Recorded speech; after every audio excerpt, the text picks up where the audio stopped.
Digital platform पर आपका स्वागत है। आपके साथ मैं दीपेश बरगने। हम बात कर रहे हैं रूस और यूक्रेन की। जनमत संग्रह के बाद अब रूस ने एक और कदम आगे बढ़ाया है और यूक्रेन के 4 क्षेत्रों को अपने में विलय कर लिया है। इसके लिए बाकायदा एक समारोह का आयोजन किया और उस समारोह के दौरान राष्ट्रपति व्लादिमीर पुतिन ने इस बात का ऐलान किया।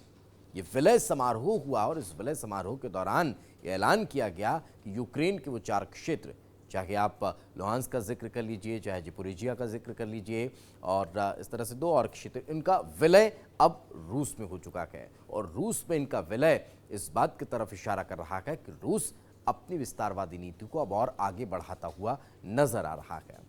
ये सिर्फ विलय नहीं हुआ, इस विलय के बाद विरोध की बातें भी निकलकर सामने आई। जिक्र यूएनएससी का कर लेते हैं।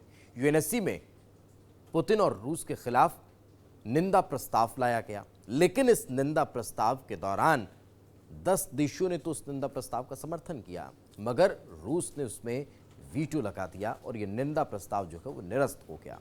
भारत का अगर जिक्र किया जाए तो वो उस दौरान उस वोटिंग में शामिल नहीं हुआ। भारत जैसे 4 और देश थे जिन्होंने उसमें शिरकत नहीं की। भारत का ये स्टैंड था कि इस पूरे मसले को लेकर अगर हल निकालना है तो फिर बैठकर बातचीत होनी चाहिए और बातचीत के जरिए इसका समाधान किया जा सकता है।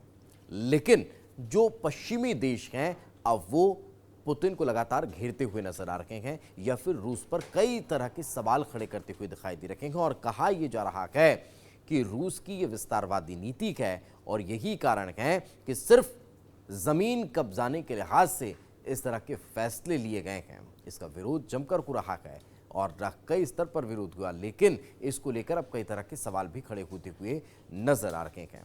अब देखने वाली बात होगी कि रूस का ये जो फैसला है वो आगे किस तरफ, किस दिशा में बढ़ता हुआ नजर आता है। रूस ने यह भी स्पष्ट कर दिया है कि यूक्रेन युद्ध का मैदान छोड़े और बातचीत के टेबल पर आए और बातचीत का रास्ता अब भी खुला हुआ है। लेकिन ये भी स्पष्ट किया कि जिन क्षेत्रों का विलय अब रूस में हो चुका है उनकी सुरक्षा की पूरी रिस्पॉन्सिबिलिटी अब रूस की है।